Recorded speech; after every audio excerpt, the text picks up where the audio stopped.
Ladies and gentlemen, boys and girls, children of all ages, welcome to the most electrifying podcast in sports entertainment.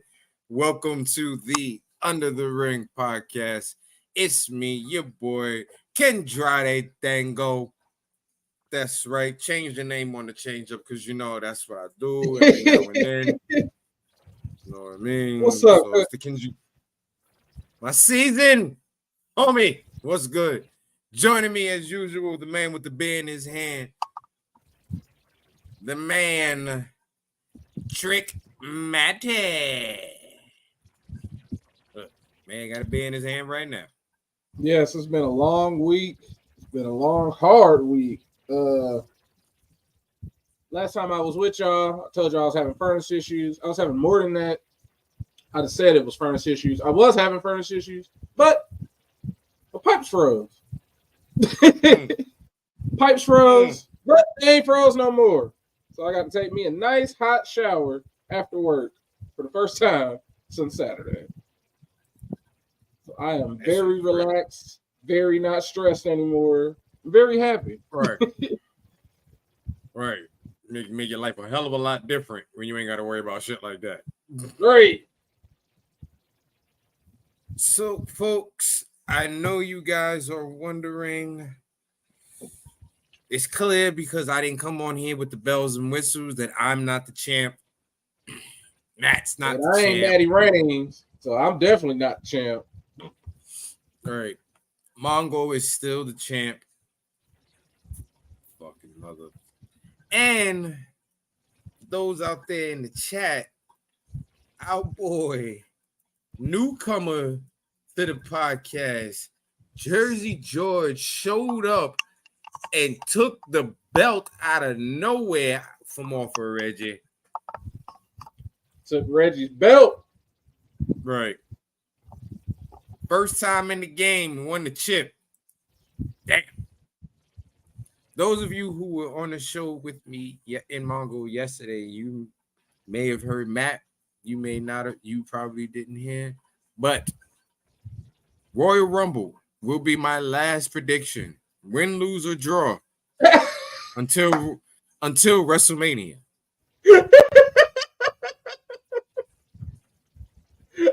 I thought you was bullshit when you said that at the Hard To Kill. I'm dead ass. I'm dead ass. Yeah, he did. I'm dead ass. I have been on a losing streak for real. I need a reset. What's good, darling? I need a reset, and I am not doing any more predictions after Rumble until Mania. Before we go into any further wrestling, I would like to give a big happy birthday shout out to my beautiful niece, Sammy. Sammy is actually a big fan of ours. She has shown up and talked to us in the chat a couple of times. She's a huge Rhea Ripley fan. Sammy, I wish you the happiest of happiest birthdays. Uncle Kenny loves you forever. Mwah! Now that we got that out the way, let's get into some wrestling. I don't blame you, Reggie. I don't blame you. I'm taking a break because I clearly have no idea what the hell I'm doing. Right. I feel you. I'm just here. That's why I'm glad I'm the forever IC champion. Right. A belt I should have never retired because my ass would be holding it right now. A belt I should have never retired because I'd be holding it right now. That's why I just be like, oh man, I lost. Dang, what if I still got this? It's like the 24/7 title. Whoever had that shit last is forever it. Right. No, because there was never another knockout in the competition for you to be the champ for that. So yeah, that's why she asking, because she right. Hoping that ain't another woman ever pop up. That's how she get to be forever champion. She over here trying to be Fabulous Moolah. Right. It ain't working. Nope. You don't have enough for your division. You're with us. So, honestly, in wrestling news, not much is going on this week in wrestling news besides me and Mongo briefly went over it yesterday. Hulk Hogan played the hero role and pulled somebody out of a car crash. Oh yeah. Still a racist. End of the story. Right. They don't like black people. Right. Still have a fear of a black planet. No, that's still you. I mentioned it earlier. Black Taurus, apparently, it seems that he has signed a contract with AEW. However, AAA said, yeah, you can go sign with AEW, but you can't take that name with you. The name stays home. You mean AAA pulled the Ike Turner on him. The name stays home. Damn. So he will not be going by Black Taurus when he shows up in AEW. So more than likely, AEW is just gonna be like, "Oh, we give you the Black Bull." He gonna be black. He's just gonna be black. or he's just gonna join House of Black. What's his name? Black ass. Right. Black ass Taurus. Right. Black ass Taurus. Go ahead, Trey. Black ass. Black ass. Black ass. Right. So that was that on that's pretty much the gist of most of the wrestling news. Yeah, this week. Yeah, because usually, even with everything going on with me, I haven't even seen much. Like, I saw the Hulk Hogan junk and I side-eyed it because I'm like, I don't care what you do, Hulk. You still don't like black folk. Yeah, it's pretty. Everybody, we're kind of just counting down to the Royal Rumble. Apparently, I think we all are kind of waiting on. Is it going to be Andrade? So maybe it'll be Andrade, and then whoever else pops up. Minotauro Negro. Yeah. Minotauro Negro. Yeah. It's been a quiet week in wrestling. Thankfully, we're just waiting on the Rumble. Oh, wait, there is one thing. Apparently, Seth Rollins' injury may be pretty damn serious. We briefly touched on it yesterday on how, Seth's injury is coming at a bad time, but also at a good time because it's like, damn, we don't want Seth injured, but he can come up off that belt. You know what I mean? So it's a catch-22 with regards to that. He should have came up off that belt on Monday. Because I sat up, I had saw something on Twitter with a whole scenario saying like, Seth is gonna lose. It was saying like Jinder would win as a result of like interference or something, and then Priest cashes in, and then it was set up for like, a rematch. And I'm like, oh, okay. And then that didn't happen. Why? Because Drew doesn't want to not mind his goddamn business. Between him, like, I don't know. They still haven't resolved his contract issues, even though I keep seeing stuff like, oh, he'll resign. I don't know what they're doing with his character, and it's literally, basically, it literally feels like they're just putting him in like a holding pattern until his contract is settled. Right. They're like, look, we ain't trying to have you really do too much, but at the same time, we ain't trying to lose you, so we're gonna keep your ass on television. But until you sign something, buddy, we ain't guaranteeing nothing for you. Right. He ain't getting no belt. He ain't getting no number one contender. He just dared to be in the main event picture, and that's about it. And then Priest, I mean, our truth is the breath of fresh air that Judgment Day needed. Everybody was getting tired of Judgment Day. So like, and then Dom lost the belt, so it's like it's got to be something. It added JD. Ain't nobody care about no JD. So anybody care not a damn thing about Blockhead. Like nobody care about no JD. So them adding R-Truth, who now that the 24/7 title is gone, you gotta have him. You gotta have something for him. He can do anything. So this is pretty much helping both of them. It's making them a bunch of money because he added to himself to their merchandise. Yeah, because everybody knows that R-Truth is a national treasure. We all love R-Truth. Everybody remembers. They know R-Truth. They know Ron the Truth Killing. They know both of them. Right. They know he hasn't aged. He still looks like he is 30-something years old. He still look like he was in that, like he did in that picture with Tupac. And yes, that's the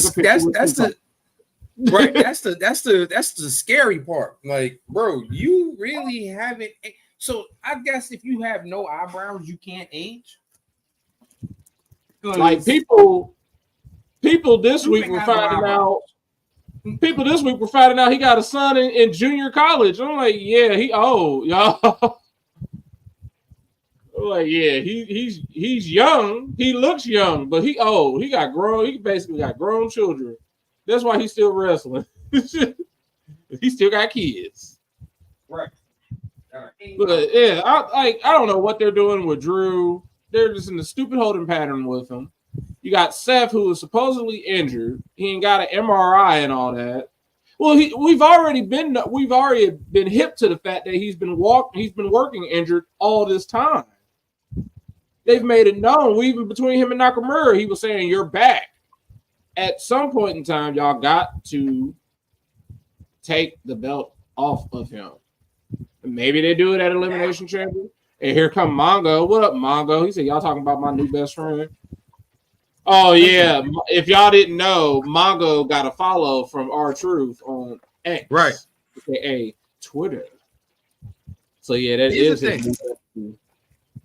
It's not just even so much his back anymore, considering the fact now they're talking about it, his knee. I know that man. That man got knees like a goddamn piece of his knee. I mean, once he in a fight, that's the type of knees he got. Once he tore that knee up, once he tore it up that first time, his first title run, and he tore that knee up.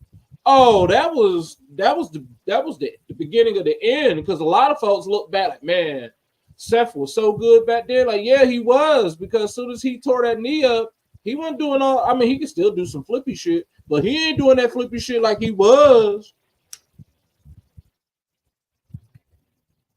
Mongo would leave us for a new batch of KFC. Okay, don't let Mongo. Okay. So he's going to leave us for the truth.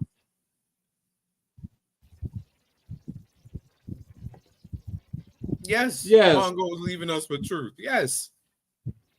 And I don't blame him. You see who here? He already left us.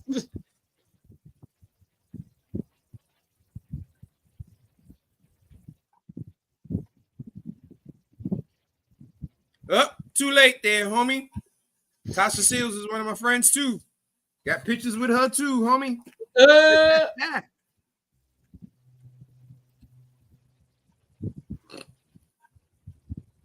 See, look, told you, Mongo was definitely gonna leave us with some chicken. He said, "Fuck KFC." So, yeah. Right. I live in Louisville, and don't nobody here eat KFC. We just stare at it, and I'm not even a native. Right, that's just chicken.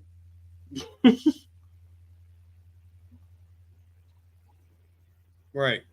Tasha did send Mongo or get well. Dang, Will Ospreay and Josh Alexander beating the ever-loving crap out of each other. Yes, they are. Speaking of that, let's go over Hard to Kill. First matchup, our boy Steve Macklin defeated Rich Homie Swan by pinfall. This match seemed a little bit quicker than the 10 minutes that it said it was. I would say that match was long, but it went by.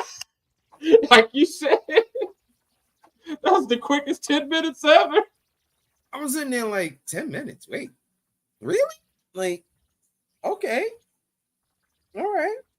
But next, this is where I lost right here.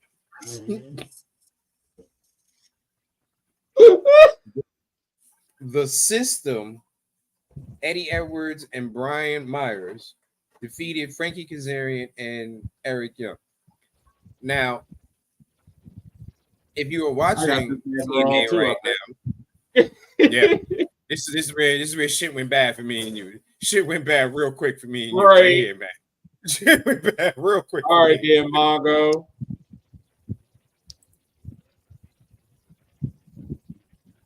Yeah, too late.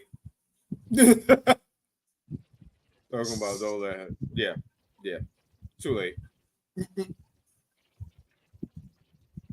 But if you're watching TNA right now, or tonight, you've noticed that Frankie Kazarian has turned on Eric Young. Yes, folks, we got another old head making a turn, making a heel turn. Yeah.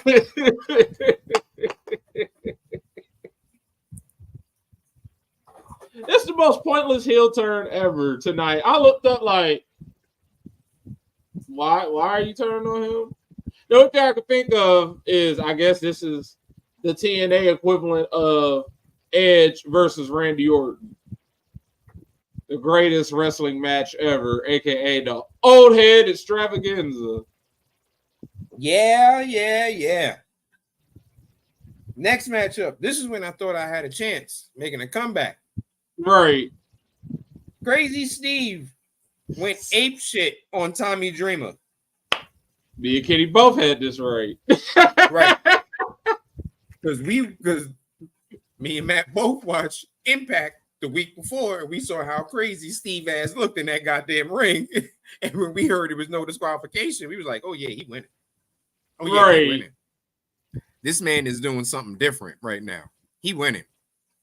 Crazy Steve put 955.2 forks down Tommy Dreamer's chest in his shirt, then poured another 155,000 forks on top of him and cannonballed himself into Tommy Dreamer. So all the forks were sticking everybody.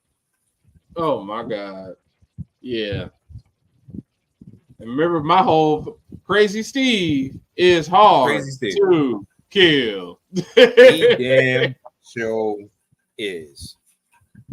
Next up was the Knockouts Ultimate X match. She finally got her win.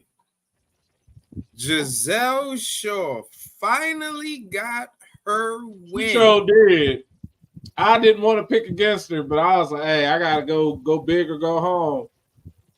Now the girl that I did pick, Danny Luna, she did show out. She's pretty good. That was a good ass match. It was.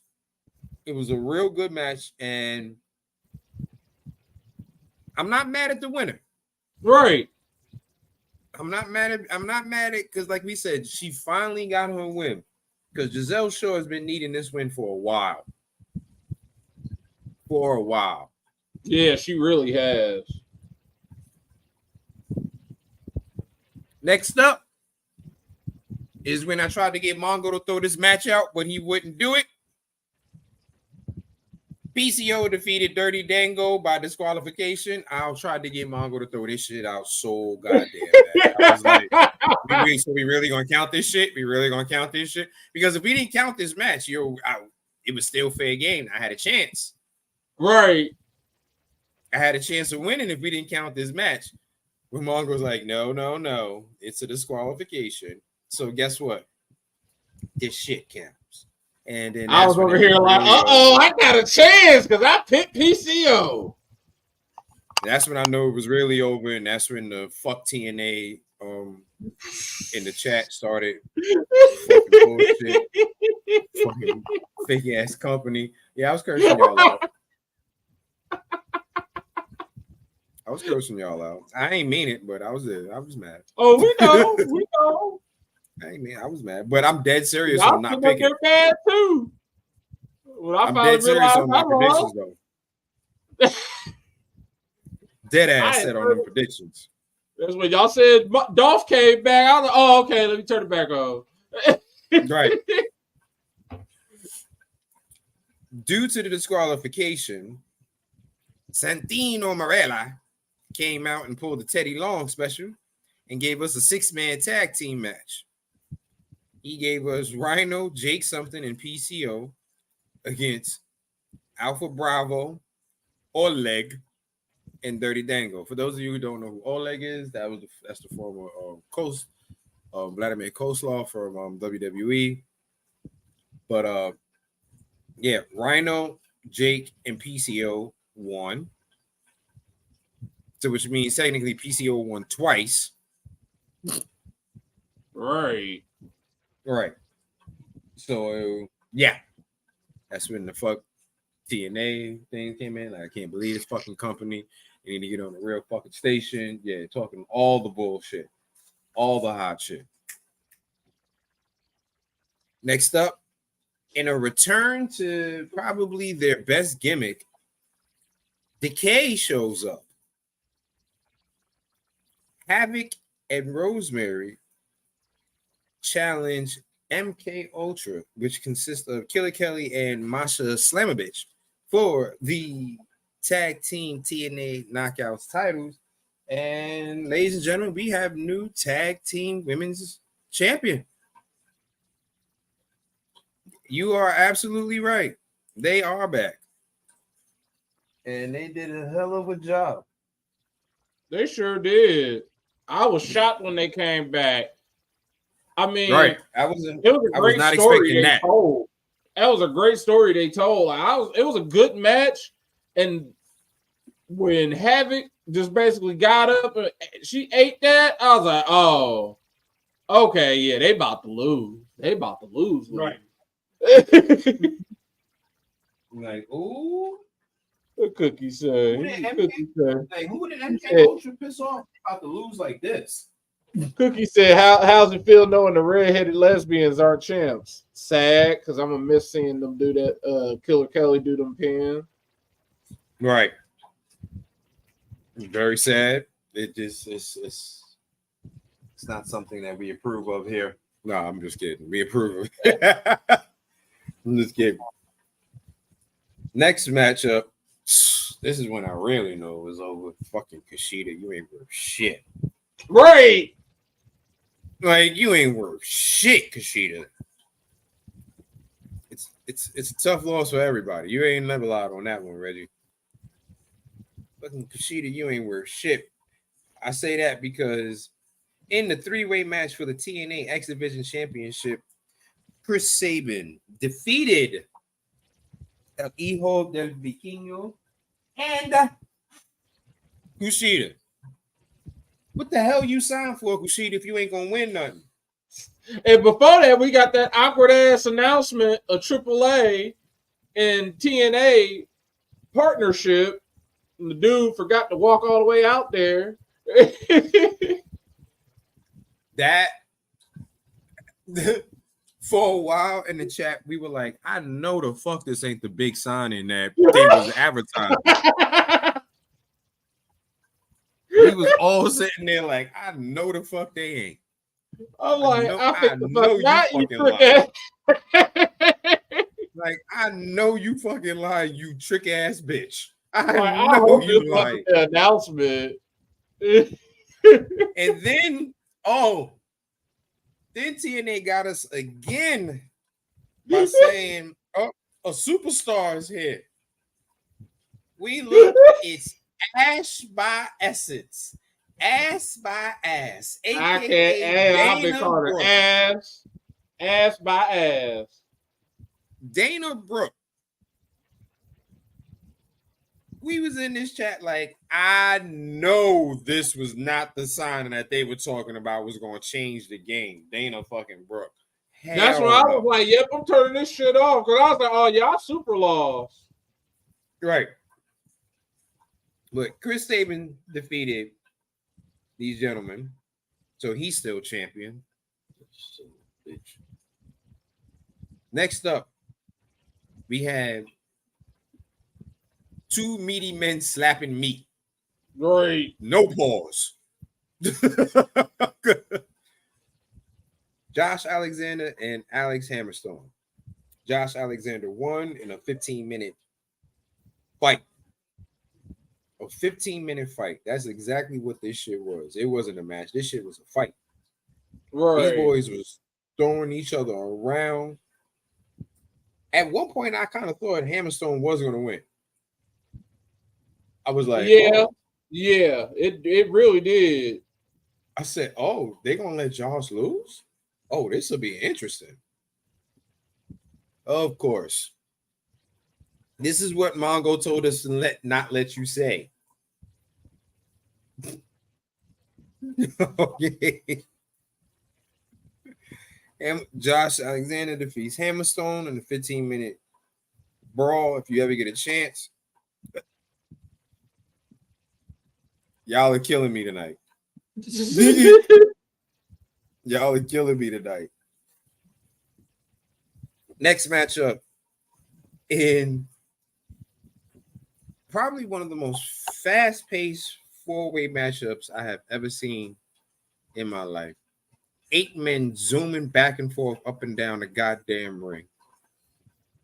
For a four-way match for the TNA World Tag Team Championships, ABC defeated the Rascals, Laredo Kid, and Mike Bailey, as there was traveling issues for Trent. So Laredo Kid replaced him, and the Grizzled Young Vets. This match was literally on speed. It was. This match was literally on speed. I was like, yo, this is a lot to keep up with. Like if that match, I'm gonna be honest with you, I've never felt that way in a match. I was like, this shit feels like a 3-ring circus. Like there's mad shit going on right now. And I'm trying to, all right, maybe I should smoke. Maybe that's what's the matter with me or something. Like, yo, this is a lot going on. But in the end, ABC was triumphant. They retained. Next match. I think we all got this one wrong. Jordan Grace is now your new TNA Knockout World Champion as she defeated Trinity. That was a really good match. And then Trinity decided, she beat Trinity clean. And she gave Trinity, we got a curtain call, what we thought was going to be a curtain call. And now come to find out from Mongo told us like the next day, Trinity has signed on for more dates. So it was like, oh. So she liked it there. She pretty much, right. She had some dates that she had to finish, and they were like, and not the Las Vegas date. So, okay. She got a couple more things to do there. So you ain't gonna see no Naomi and no Royal Rumble, probably. Right. So get that out your mind now, folks. Last but not least, the main event for the night. We have a new TNA World Champion as Moose defeated Alex Shelley. And in a great match, first off, I was kind of upset that the fact that they had Moose looking a little stupid with Alex Shelley. At some point, I was like, please, just let Moose grab his ass and throw him. And that's exactly what wound up happening. But for the most part, Alex Shelley was whipping Moose's ass. Right. Whipping Moose's ass for the most part. But finally, Moose got a hold of him. Little grab, spear, boom, new champ. Yeah. Yeah. Moose. I mean, he's finally getting a proper run with the world title instead of there being 2 world titles when he was doing all of that with the TNA title. when Kenny Omega came through and collected all the belts because he was the belt collector. But you had him and McRib fighting over the belt and everybody else under the sun. So Alex Shelley had a good run. It ran its course, and it's time to see what Moose can do. Alex Shelley shouldn't have had a goddamn run. You know how I feel about that. I was like, his run been ran its course. That's why I was like, yeah, he had a good run. It ran its course. It's time. It ran its course after the first defense. Yeah, it really should have been done after like two or three defenses. He's had a couple too many. Mm-hmm. But right after Moose was celebrating, we hear some music. I knew who it was, but I heard Dolph's music. I heard Nick Nemeth. It's my boy Nick. It's Nick time now. It ain't Dolph time. It's Nick time.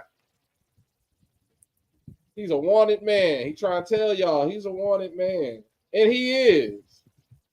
Right after Moose won that belt, our boy Nick music hit. And ladies and gentlemen, Nick Nemeth, a.k.a.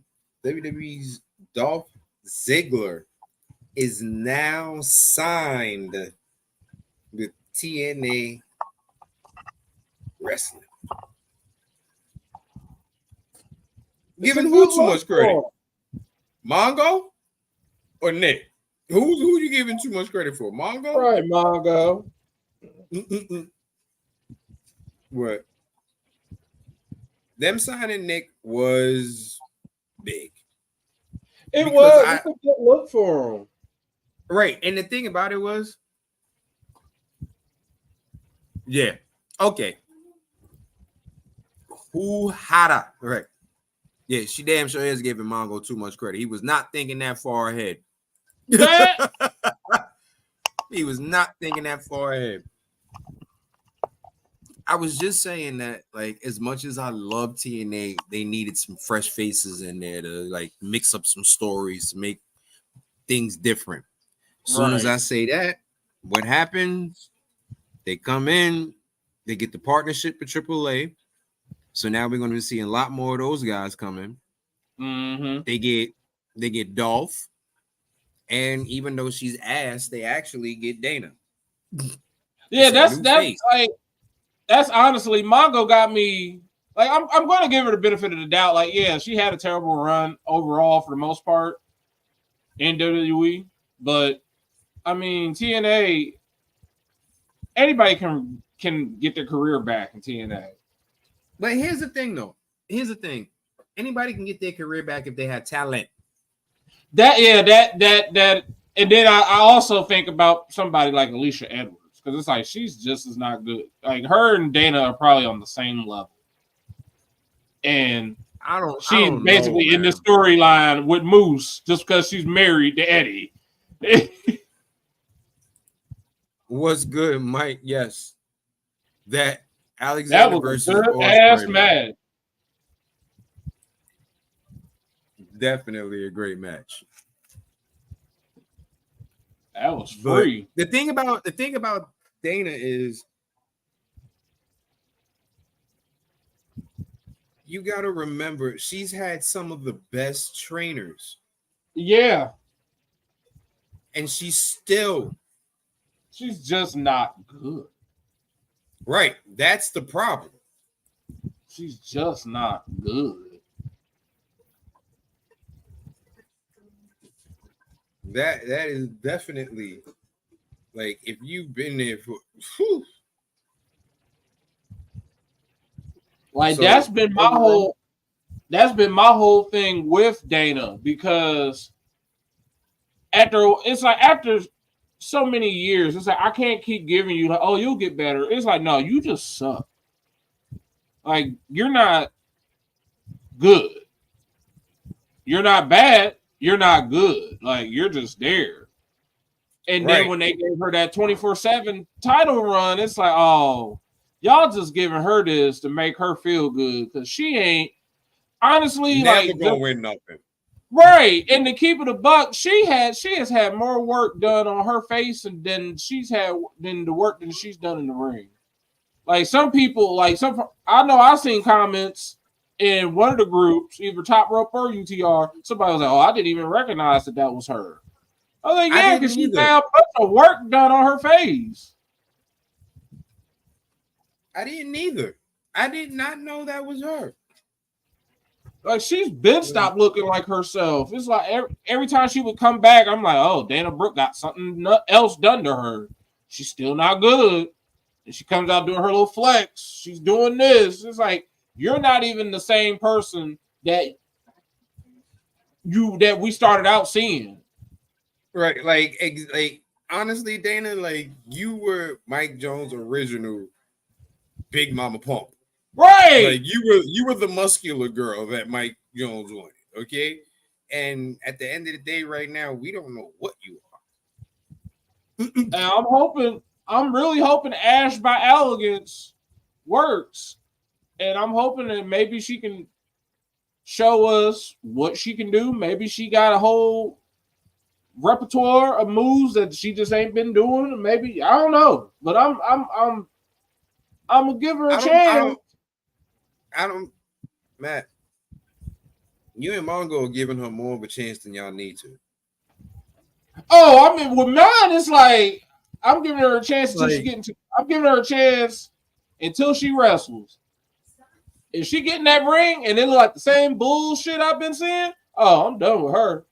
Because right now, I was giving her a chance off this presentation. See, and that's the thing. I don't see how it's gonna be any better because the women in TNA can actually wrestle. Right. That's what I'm like. If she's still doing the bullshit she was doing in WWE, when she gets in this ring, in this TNA ring, oh, I'm gonna be done with her. Because right now, I mean, Ash by Elegance, it's cool. It's all right. It's just timeless Toni Storm. That's all it is. Listen, Dick Kick City is still shit in the ring. He found a gimmick here in TNA. Right. That was his kicking people in the dick was a hell of a gimmick for him, and it worked. Right. So, but overall, TNA, your first pay-per-view under your rebranded moniker, I give you an A. Yeah, I'll give him an A. It was a really good show. They had a lot of title changes that made sense. Mm-hmm. Like Batty said, she gotta just step up. Like even Trinity showed that she can get more technical. Like Batty said, she had no choice against Jordan Grace. Right. She had no choice. Like Trinity has probably always had that in her bag just because of who she's married to. Like you married into a whole family of wrestlers. They're gonna show you all the ins and outs. You're gonna get extra practice, extra seasoning. Like working with that family, at least working with the Rock's family, working with all them. So, like, yeah, I'm glad that she now when she eventually comes back to WWE, she can do a lot more stuff because she has shown, hey, I'm more than just splits and feel the glove. Dana got to show us that she is more than just her doing that little stupid ass flex.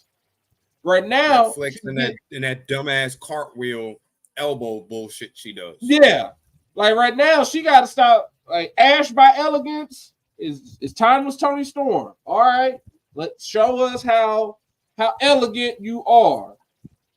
Because if you supposed to be elegant, that means I'm going to see you in the ring flawless. You're going to be working smooth. If you in that ring looking clunky like you was in WWE, oh, I'm done. I'm done. I'm done. Let you know. We gonna let you know, girl. It's just like if Triple H, the Blue Blood, Hunter Hearst Helmsley came out there, and this dude can't even get a wrist lock together. Like, bruh, your whole gimmick is you supposed to be put together. But you can't even do a simple move. What Mike said. Mike said any company can get that together. I believe TNA will. They got Brian Myers, Steve Maclin's career off life support. Yo, these people had actual talent in the ring. That's what y'all are not getting. Dana has been with the company for damn near 15 years and hasn't developed none. All she developed, Dana, is some new titties every 3 years. That's all what she did was she gained an addiction to plastic surgery. That is all she got. Exactly. Like, y'all are giving Dana way too much credit. You have to have talent. That's why I say, you see why I got my standard. Yeah, the gimmick is only get you so far. When they say, oh, Ash by Elegance is gonna debut. Oh, I'm about to be tuned in. Cause it better be, so I better see something that's different from WWE. And I don't think you will. I don't think I am either, low key. I'm just waiting for her to fail. That's all I am. I'm just waiting on her to fail. Oh man, yeah, we just got done watching that, Cookies. That was a great ass match. Oh yeah, yeah, because we watching Josh versus Ospreay. Oh yeah. Mike said, "Who said who saw Myers' talent in WWE?" That is true. That man gave us the worst -6. He gave us that bullshit ass -12 when we had FTR. We had the revival, and they decided to have him and Zack Ryder win the tag titles. So back when we used to have, back when WrestleMania was one night. And you had to stay up for 7 days. Right. To watch it. It was one night, but you had to stay up for 7 days and 7 nights.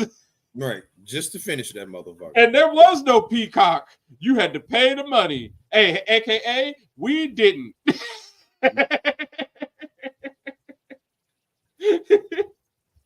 We've been stealing shit for years. No, right. You want how much for WrestleMania? I think the fuck not. You better get Ash by Elegance. Better go get yourself a box of wings if you think I'm playing for that shit.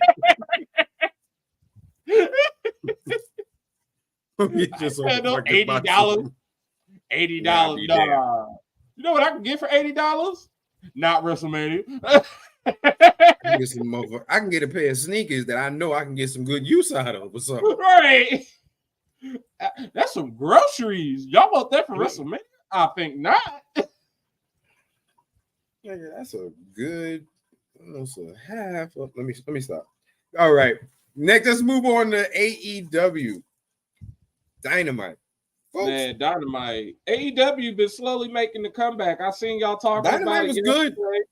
They've been I like it. I like what they're doing. It's getting the they're just kind of just like, hey, remember all that other bullshit? Forget about it.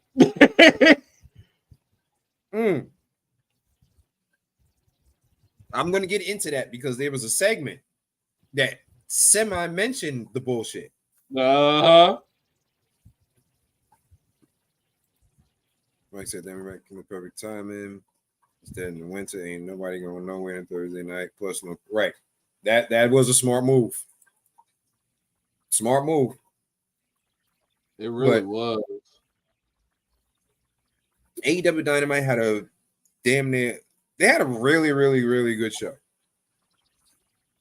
Christian Cage defeated Dustin Rhodes in a TNT title match.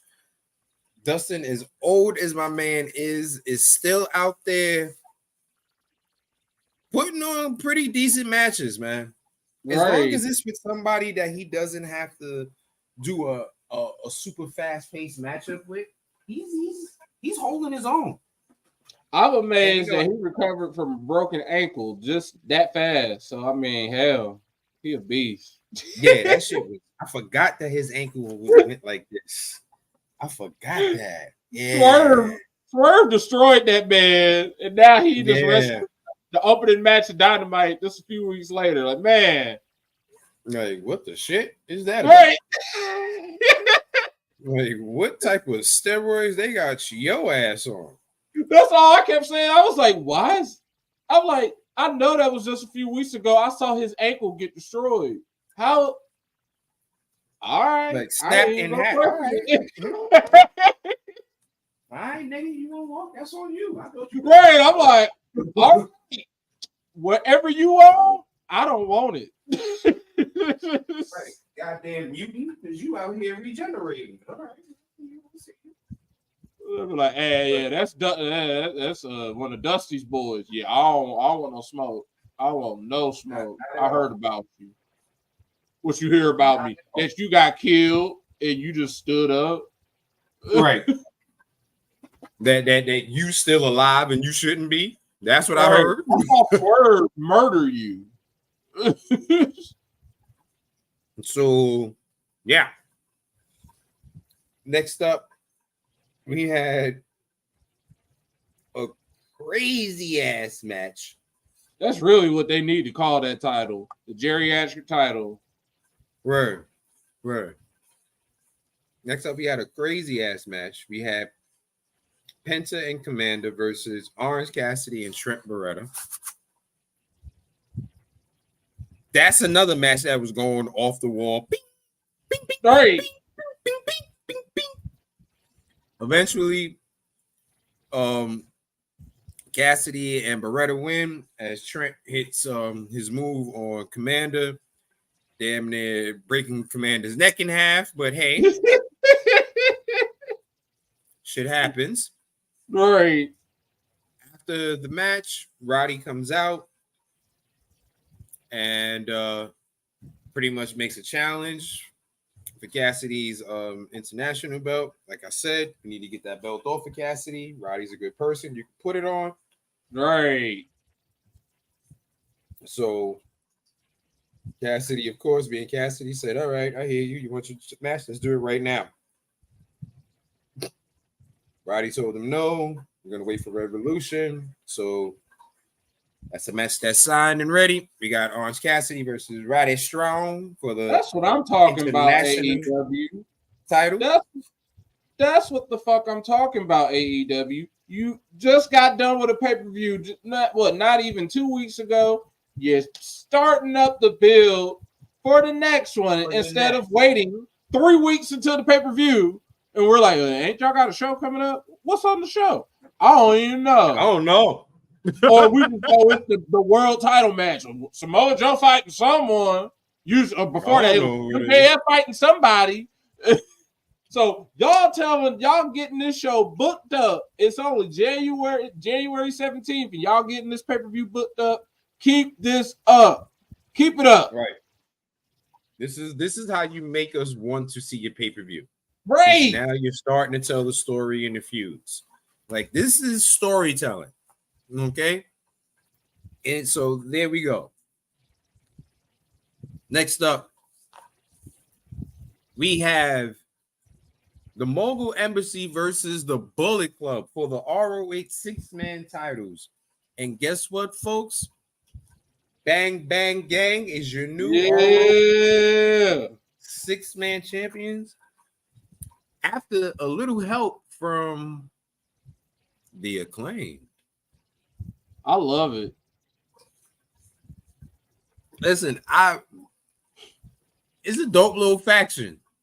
I ain't gonna hold you. It's a dope little faction. It is. It's a dope little faction. Bang Bang Scissor Gang.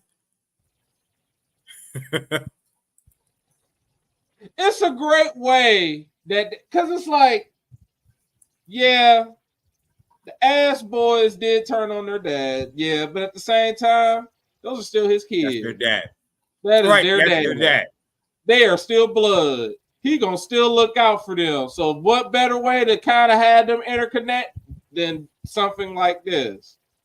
And you're getting a brand that is known all over in Bullet Club Gold. You're getting them. They already are known at ROH. We know their history at ROH. Boom. You just gave them another chance. So keep doing this. Keep doing this, TK. Right. Keep doing this for ROH. maybe this can be the way you can get them to a TV deal. I'm liking all of this. You're getting our attention. Keep it up. Please. Right. You're doing this one thing that we had an issue with, and you're fixing it. Don't stop fixing it. Don't stop fixing it. We told you the problem, and you looked into it, and you're doing something about the problem. That's what you're supposed to do. Right. Like, don't stop. Like, we got you giving us title changes. It's like they saw what TNA did and was like, oh, so that's what we're supposed to do. Yes. That's what we've been wanting y'all to do. Pretty much.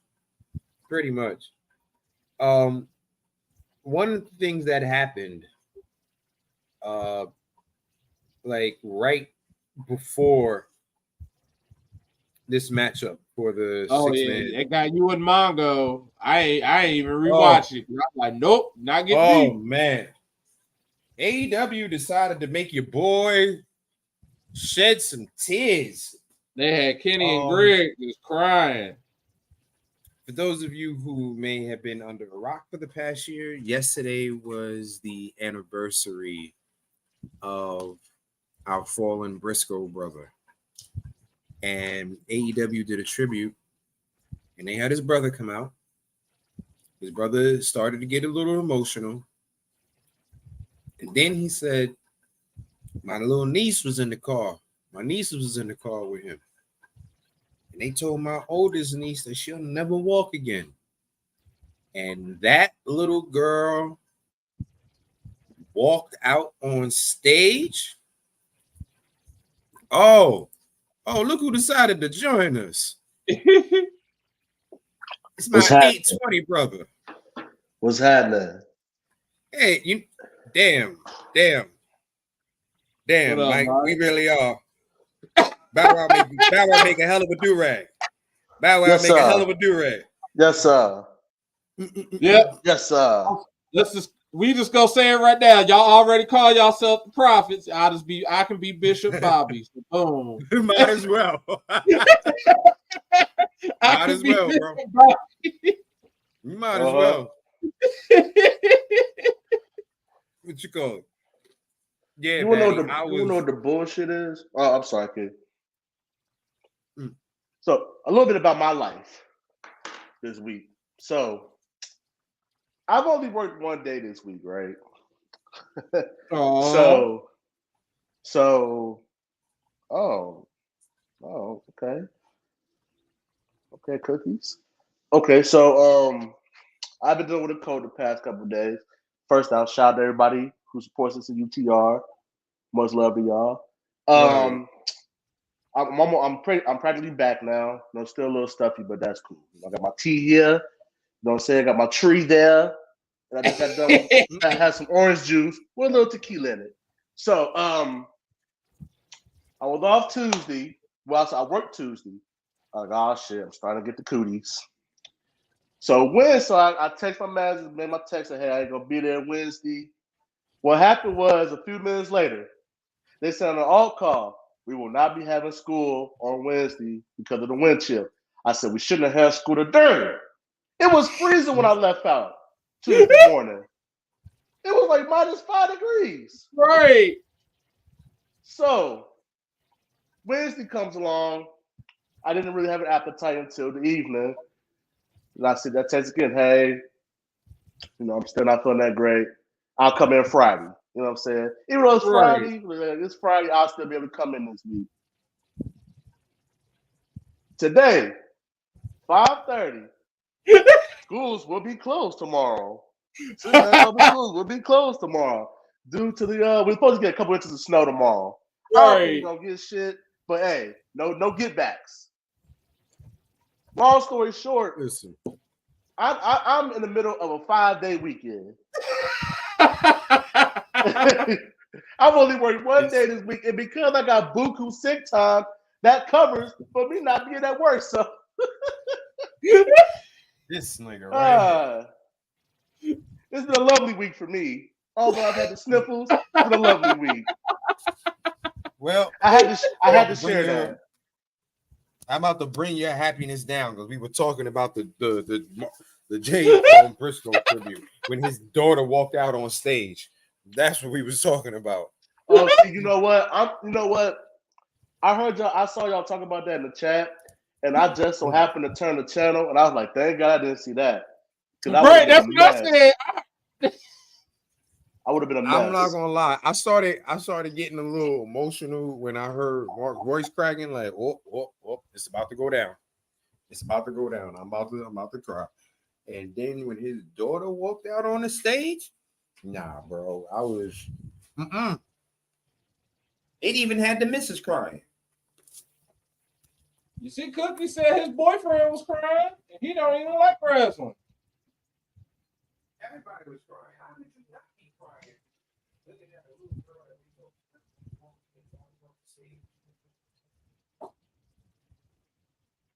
Seeing a grown man out there missing his brother. How could you not be crying? And yes, ladies and gentlemen, the reason why all three of our cameras are off right now is because all three of us are taking a hit of some marijuana, and we don't need to let people see it. That is hey, goddamn it! Hey, I ain't gotta hide the camera for that. Goddamn shit. I just didn't want to see. I just didn't want to see you guys see me blowing my nose, looking like SpongeBob's alarm clock. Normally, I don't care that y'all see me spoken, but my background environment is not the prettiest at this particular moment. So that's why I'm choosing not to. I had to get up because I was my stuff all the way on the other side of the room. What's up with wrestling trying to get us in our fields this week? You had that with Jay Briscoe's daughter last night. And they're doing TNA's picture in pictures. They kept showing the St. Jude commercial. I'm like, come on now. Oh, yeah. Hold on. Since when is weed drugs? Right, man. Pardon? Excuse me? Pardon? Wait, what? Who? You see, we all said that, right? Who? We too big to be owls. Who? The only drugs that I took today was heartburn. Well, it wasn't even medication. I laid down last night and it felt like I was about to die. I was like, oh yeah, this is definitely acid reflux. Nope. I was like, yeah, I'm going to the store tomorrow. Yeah, that acid reflux is no goddamn joke, boy. Ooh, that should have killed you. I took that. I went right over to the counter. I was like, yeah, let me get the maximum strength. Thank you. Exactly, Reggie. Thank you, Reggie. I don't know Cookies. I was like, it throw out the ground. If it comes out the ground, Thank you, Cookies. Exactly. Thank Cookies. you. Who is she fooling? Exactly. I don't know who she fooling.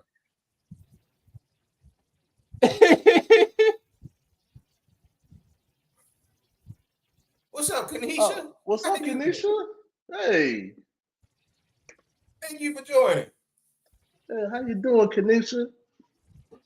No, y'all don't need to get together and go out clubbing because I don't think no club. Yeah, y'all do.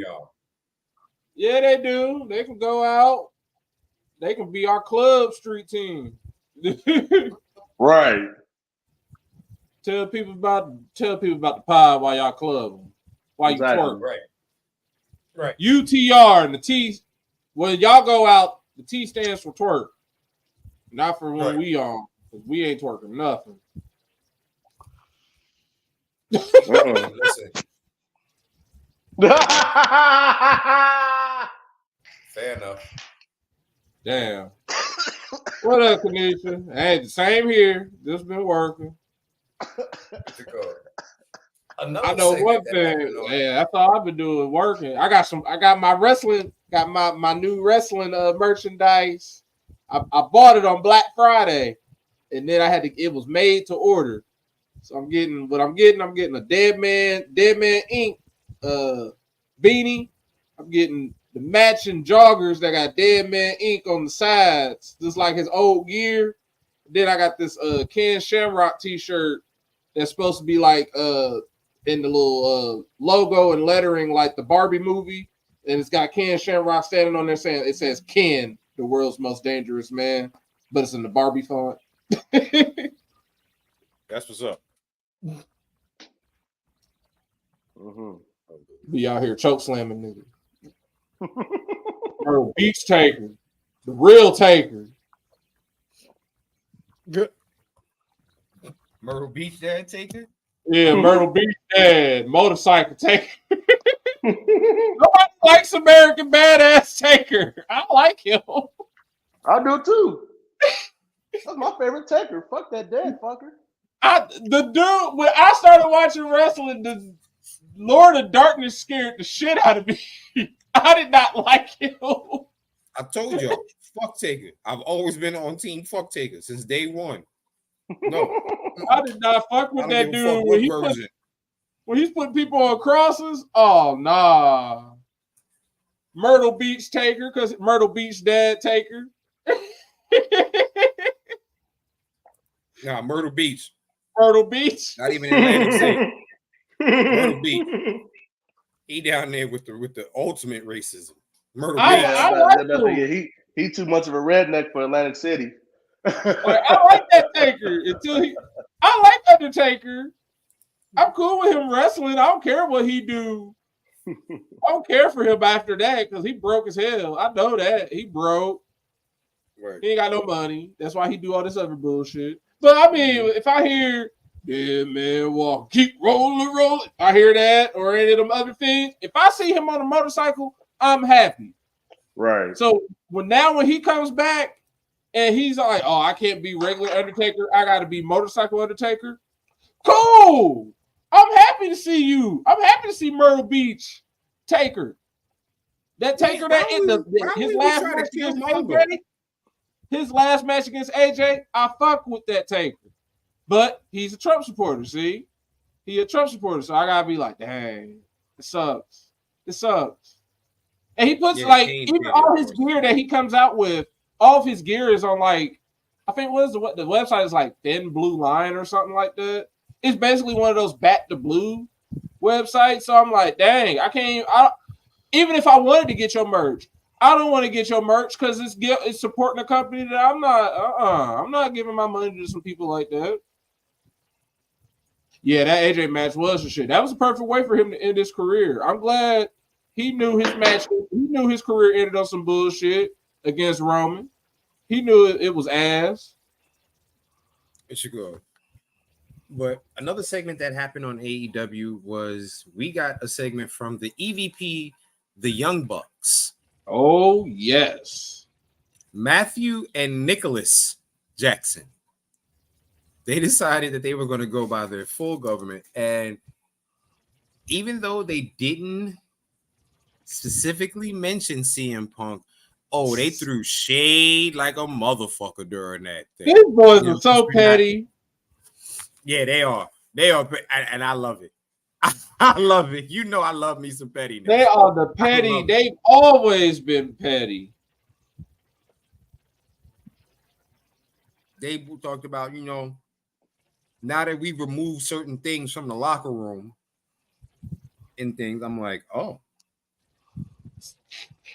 wait a minute. Wait a minute, folks. Uh-huh. I'm looking in our chat, and officially from New Japan Global. Whoa! Is leaving New Japan Pro Wrestling. Mm-hmm. Yeah, I saw that earlier. Yeah, his contract ends on the 31st. Woo! And he is leaving. Mm-hmm. He is leaving New Japan Pro Wrestling. Wow, it is truly a new era in wrestling. I mean, you just had Tanahashi become president, and now he's their John Cena, or he's their Triple H, and then basically their John Cena and Okada is saying deuces. Right. First of all, what is going on? On First of top all, of all in the bullshit that happened with Coda, it made him leave. Yo, here's something that's even wilder. It hasn't shown up yet because, of course, they're going to show it as a TNA special, but it's been leaked out on the internet. Everybody's seen it. When Okada got into the TNA ring, he kissed the logo. That man kissed the logo, and it was like, "I'm home." Whatever bad blood that he had with TNA, Scotty D done worked that out. Scotty D was like, "Listen, I didn't put you in the Kato suit. Don't be mad at me. Right. I didn't put you in the Kato suit. Don't be mad at me. Come on over here, boy. Look, your boy Will come over here and fight. Everybody over here and fight." So my thing is this: if Okada doesn't go to TNA, that man is most certainly going to AEW. Mm-hmm. I think 500%. I honestly feel like this is going to be truly a three brand race. Mm-hmm. They got Nakamura. They got a track record. You got Io, you got Oscar. They trying to get Julia. So like They got her. Yeah, they got her. Nakamura has been having a great run ever since Triple H has taken over. They stopped all the bullshit. He just comes out there, talks his shit in his language. They put the subtitles up, which is dope as fuck. Which is dope as fuck. They should have been doing like they made him such a great heel. And honestly, with Vince being out of control and everything, that and Triple H being there, that is the only reason why I think they could be even be a player in this. I feel like with AEW is going to give him the ability to still go everywhere. If he goes to TNA, he's still going to have it's basically, if you still want to be truly a free agent and still be independent, go everywhere but WWE. If you just want to get paid and coast, but still put on great matches, go to WWE. Right. Yeah, you can definitely tell. Like every agent is getting proper pushes now. They're not getting stuck with bullshit gimmicks. Oh shit! Like Nakamura stuff makes sense. He's talking this shit in his language. Oh damn! That's goddamn cookies. Yo, I'm glad it's our chat saying Dude, this shit. what Bill probably stole his girlfriend or something. What they go back to AEW. They all Nick and Matt Jackson also brought up They also brought up the fact that they are going to be the ones. So it's pretty much confirmed they will be Sting's last match. Lord Jesus. Now, like I said yesterday, even though the fans may not want that to be Sting's last match, that man Sting has earned the right to say who the fuck he wants to have him retire him. And if Sting wants the Young Bucks to be the ones to retire him, guess what, folks? Shut the fuck up, sit back, and enjoy the goddamn match. And honestly, it makes sense. There are if it's not FTR, it's gonna be the Young Bucks. It was gonna be a tag match because he's not in no type of shape to do a singles match. Right. So like if he's gonna be in a tag match, you might as well have him go against the best team, arguably the best team of their generation, the best team in the company, and they're the EVP, and they're gonna know how. Hey, everybody looks up to Sting, and we know this is everybody. Oh, they're gonna send him out the proper way. And then Rick can go on somewhere. And that we forgot about that part of the news. Ric Flair is now a 21-time champion because AEW is going to count his other title reigns. So congratulations, Rick. Hold on, what? Hold on. AEW.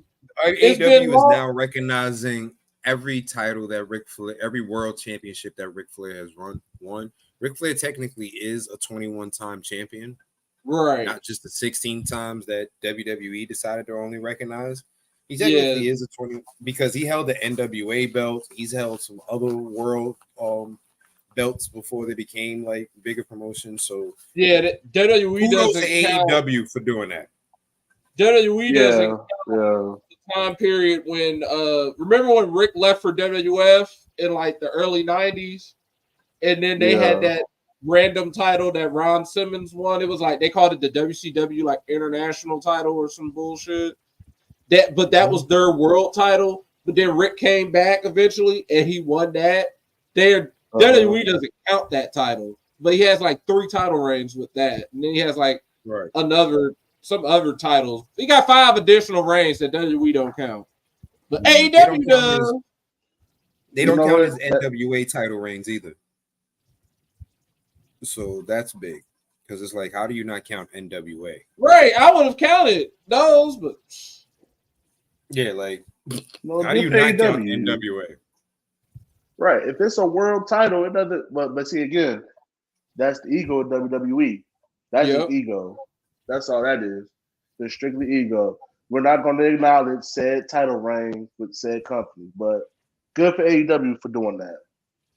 That's why you could tell that Vince is no longer in charge, because even the commentators now in WWE are mentioning the fact that people have been champions in other promotions. Right. And you started to be able to tell that. You began to be able to tell that Trips was slowly getting control. If you look at the clues, when Gallows and Anderson came back with their Japan gear. Mm-hmm. Yeah. Mm-hmm. That's when you started. That's when we should have picked up. Okay, Vince is losing control. Gallows and Anderson are showing up in their New Japan gear, and they're pretty much letting it be known they're like the original Bullet Club. Like the fact that they were able to, they let them go back over there for a short time. Right. They let them go back over there. So not only did they let them bring their gear, let them wear their New Japan gear, they allowed them to go back over there. Yeah. So yeah, Kenny, you're right. We should have seen it then, like that control, that vice grip that Vince has always had on the company. We should have seen it there. I mean, it was impossible to see it there, but just going back, it's like it all makes sense now. It was so subtle. It was a slow burn. It's crazy that no, Cena's not getting number 17. Cena himself said he's done. It's a wrap. It's a wrap. Yeah, he said that. I will never hear the horns again. Yeah, he said he had an interview, because I forget how old John Cena is currently, but he said once he's like turned, I think he's like 50 or something like that. I don't know how old he is, but I guess he said once he hit a certain age, he started thinking about his exit strategy in WWE, and he knows that his time is limited. So when he does come back, that's why every time he comes back, he's like, "Yeah, I cherish this time. Thank y'all. My time is almost up." So John Cena he'll be 47 this year. He said, 46, 47. He said when he turned 45, that's when he started thinking about his exit strategy. So he's basically done. Hollywood was his exit strategy. Shit. Basically, Hollywood. Like John Cena, he's a movie star now. I know why you know. You perv.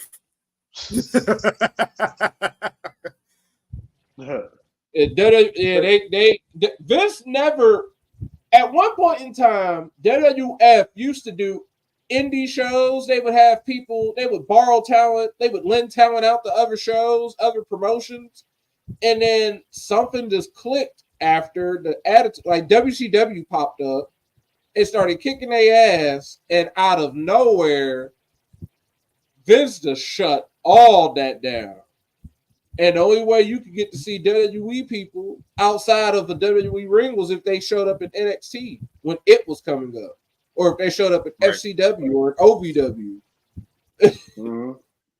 Then shut all of that down also because a lot of people was going out doing dumb shit and getting hurt too. And he's like, now I can't use your ass. That's as much as like a lot of people dislike Vince for like not lending his wrestlers out. That's the reason why his wrestlers had 15, 20-year careers, because they weren't being lent out. They were working with people that they knew. So injuries were at a bare minimum. You know what I mean? Like a lot of these guys are getting just honestly wear and tear injuries because they've been doing it for so long. The body's finally like, all right, motherfucker, you at a certain age, you really can't be falling like this. Or, you done fail one too many times. Your hip is hurt. Go get it fixed. You know what I mean? So it's not like they doing new shit where like, you know, Red Phoenix is doing a 450 moonsault going through a table, busting his elbow up. You know what I mean? But when you get Dwayne Martin from Top Flight fucking snapping his ankle like a goddamn toothpick. Good Lord. Speaking of Top Flight, let's go back to AEW. Speaking of Top Flight, let's go back to AEW because Top Flight had actually a damn good match. But before we get to them, we also had Anna Jay versus Deonna Purrazzo. Deonna Purrazzo, of course, won. Toni Storm was on commentary. She at one point told Deonna Purrazzo she wanted to punch her in the box. She's gonna punch her. I'm sorry, soccer. Soccer in the box. Soccer in the box. Soccer in the box. That's messed up. You're gonna punch another girl in the in the box. Yeah, right. Soccer in the box, bro. Soccer in the box. Soccer in the box. It is what it is. I mean, soccer of course, in the she told box. you, you know, chin up, tits out. Soccer in the box, yeah. Soccer in the box. So, of course, at the end of the promo, we hit her with the chin out, tits up, watch for the shoe. My dick in a box. Christmas, baby. Soccer in the box. Soccer in the box. Hanukkah, soccer in the box. Thanksgiving, soccer. Now, next matchup, we had a returning Mark Quinn and Private Party versus Top Flight. Good ass match. Private Party won. Hopefully these two teams start to get recognized. Both of these teams, I think, can honestly vie for the ROH tag titles. You know, I don't think they're on the AEW championship level just yet. But the ROH tag titles, yeah, they can definitely rock out with those. Right. This is where I'm glad they have. I'm glad Private Party is back. I'm glad they're fully healthy because them boys can go. I will never forget when AEW first started and they got that win over the Young Bucks, and that was like, oh, they about to be next, and then injuries just kept happening. So yeah, I'm really glad that they have something like ROH in the vicinity because a run with the ROH titles will be a great start for them to get seasoning to get that run to the AEW titles because everybody loves them. They're the truth. And they're not with the Hardys anymore. So thank God. Listen, Private Party came to House of Glory. Yo, Next time I come to New York, let me know so that way I can make sure there's a House of Glory show so y'all boys can come because they get everything. Private Party came to a House of Glory show, and when I tell you that whole crowd, shots, shots, shots, shots, shots, going crazy, going crazy. The crowd loves Private Party. They get the crowd hype. They can really get the crowd hype. Well, Private Party defeated Top Flight. And in our main event, your champion Samoa Joe versus the FTW champion Hook for the AEW World Title.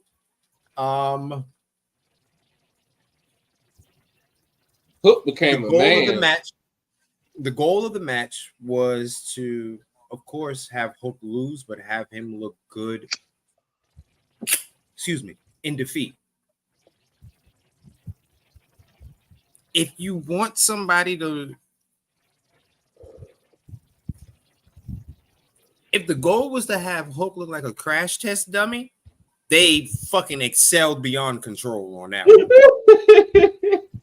They knocked it farther out the park than any goddamn home run that's ever been hit. If that was the goal. I know he died when he murdered him on that table. Samoa Joe ragdolled this man for the entire match except for 30 seconds. A good 20 or 30 seconds. Hook got some offense in. He was actually able to hit a T-bone suplex on Samoa Joe. Everybody, the crowd went crazy. And then reality kicked in and Samoa Joe commenced to whipping his ass again and again and again and again and again. Crazy. The spot outside the ring that you're referring to, Matt, Samoa Joe hit a Uranagi on Hook outside the ring, and Hook's head decided that it was going to hit the table, but the rest of him wasn't. I've never seen somebody's neck just be like, yeah, nah.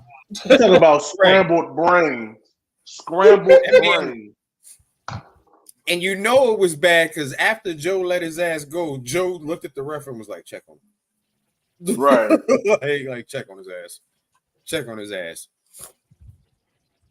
They had Hook kick out. A lot of people on the internet, though, were really upset at the fact that Joe hit a muscle buster and Hook kicked out at 1. A lot of people were upset. How do you have this little guy kick out at 1? I'm sitting there thinking, did you see how he kicked out? That shit wasn't a real kick out. That was probably that's what happens when your brain gets scrambled, your body jerks. So that's what happens. Voluntary jerk. Like that was an involuntary motion that he just did. That wasn't like. So they had Joe hit him with the muscle buster. He kicks out at 1. Hook gets his little offense in, tries to put Joe to sleep, choke him out. Joe said, nah, son, let me show you how this is done. Puts Hook ass to sleep, wins the match. As he's walking out, Hook comes out, Hook stands back up, starts talking shit to Joe. Is that all you got? Joe said, oh, I know this boy's lost his mind. Joe goes back in the ring, hits another muscle buster on his ass, walks out. Hook gets back up, talks some more shit. Joe looks at him like, this little motherfucker right here.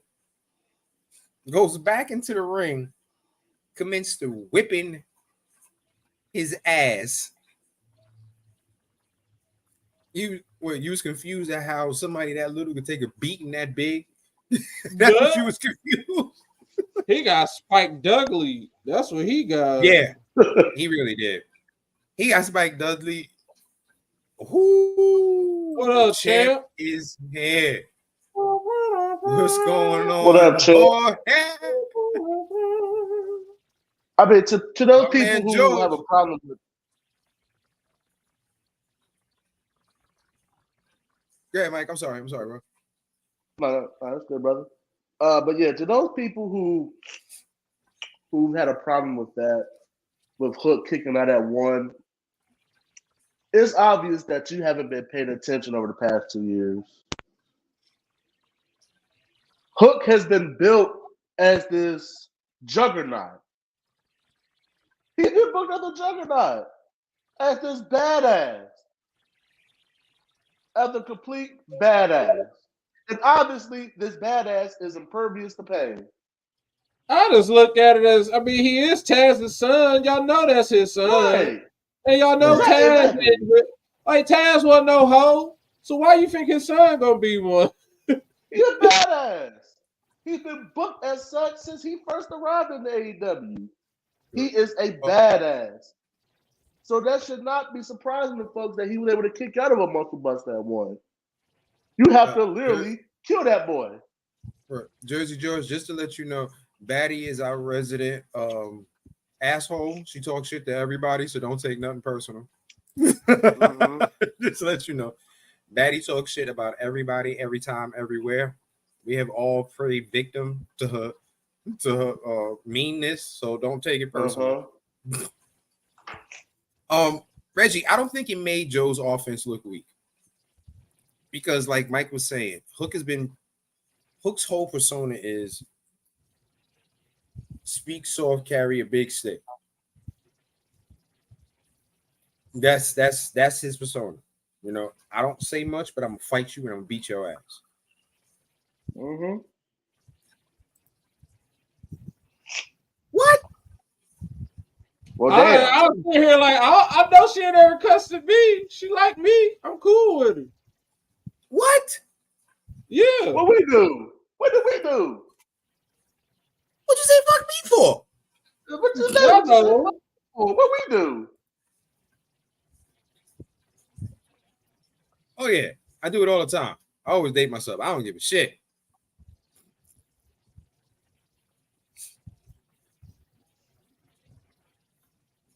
What? Huh? Matt has repeated shit that Mongo said the same way I have. I have never randomly said shit about you. I ain't never randomly said no wild shit about you. I've always only repeated shit Mongo said. We would never. Today was the first time I ever said something about you. Today was the first time I ever said something about you. Ain't this about a See, motherfucker? this is why everybody loves Maddie. Trick Maddie. But nah, it didn't make Samoa Joe look, because like Mike said, yo, he's been asshole. How about this? Asshole. You are an asshole. It's all right. I'm an asshole too. Embrace it. Assholes. Right. Yeah, we're all assholes. Right. We all are. Ain't nothing. I know she secretly loves me. But no, it doesn't make him look, because, like we said, Hook has always been, you know, portrayed as being a badass. You know what I mean? Just so even as a badass, and like Matt said, that's Taz's son. How many times have we seen somebody do a major move to Taz and he no sell it and pop right back up? That was part of his gimmick.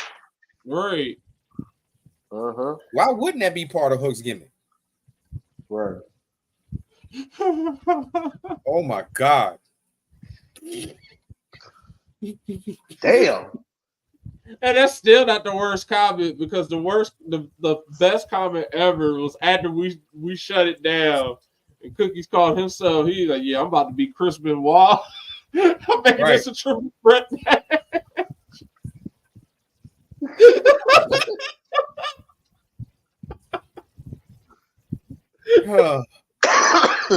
This show is going shit quick. And for once, it ain't caused by us. Right.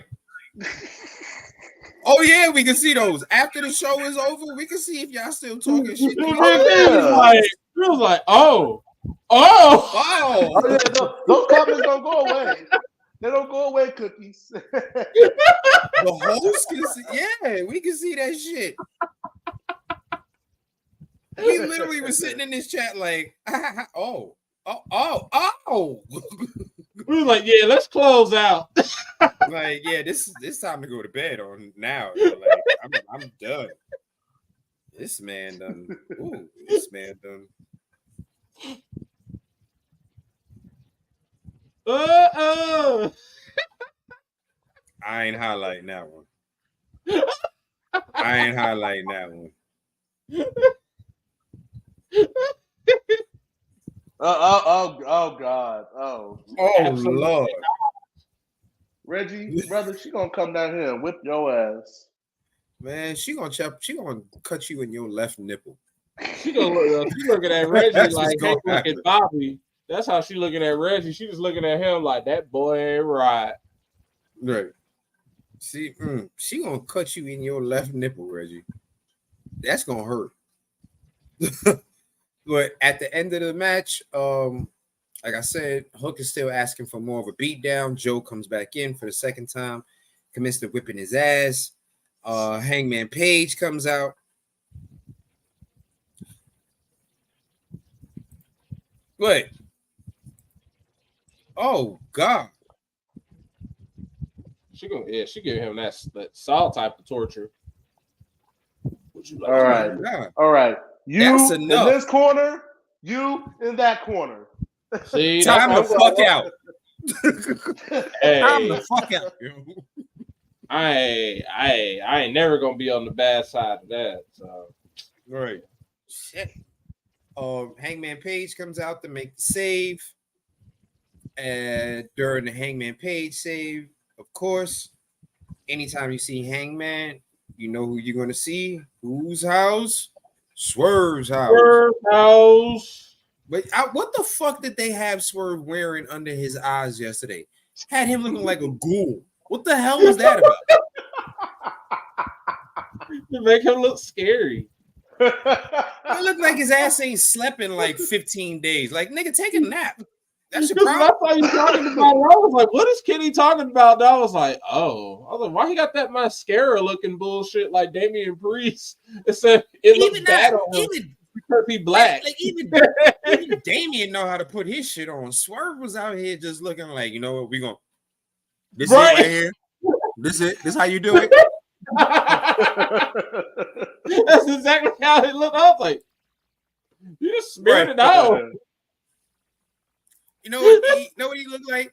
He looked like you remember Half Baked when the Spanish dude dressed up like dead presidents when they were trying to rob the weed facility and his shit was smeared like this? That's what he looked like.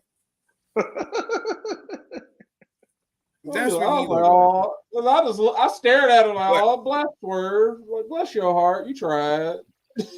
But here's the thing that I want to point out.